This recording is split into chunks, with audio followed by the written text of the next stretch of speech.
9 from our triangle congruent proofs. So I've already listed our different ways that we can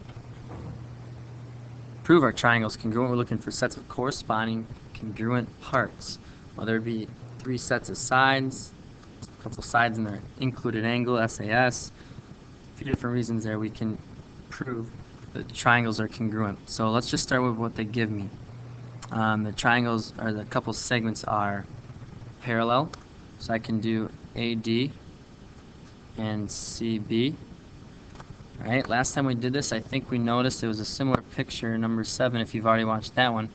You had alternate interior angles, A and C, but let's just do this a little bit different.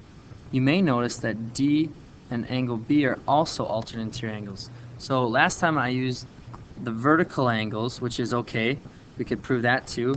There is no angle, angle, angle. So using all 3 of those, don't really need that.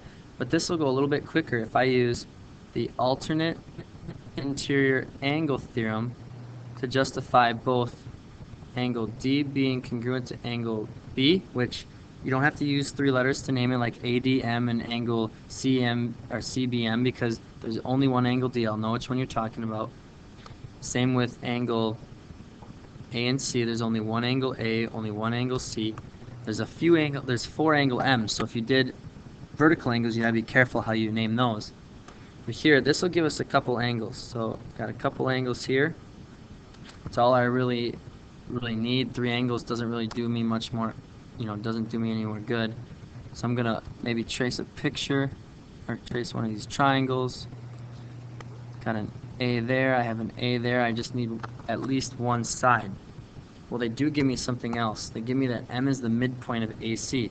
Not of everything, just of AC. So let me highlight AC here. Just in the middle of point A, point C. To be right in the middle, by definition, I could say the measure of AM equals the measure of CM, changes congruent. Actually, if you look through your list, we also have a midpoint theorem.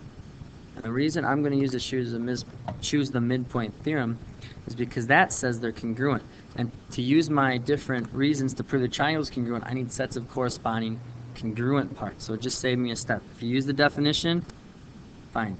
Say their measures are equal, and then change them to congruent.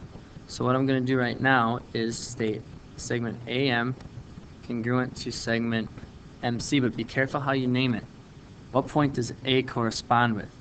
So if you're not sure that this is going to be rotation and see that A is going to rotate around to C, you could also look at how they named it in what they asked you to prove.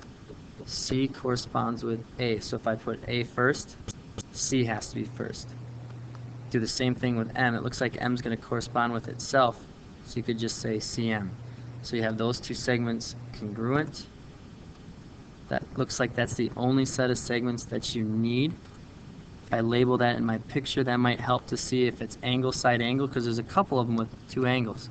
It's got to be either angle side angle or angle angle side. Well, is the S in between the 2 A's?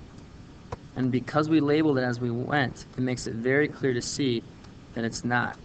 So you have 2 angles and the non-included side. That lets you conclude that triangle CBM is congruent to triangle ADM.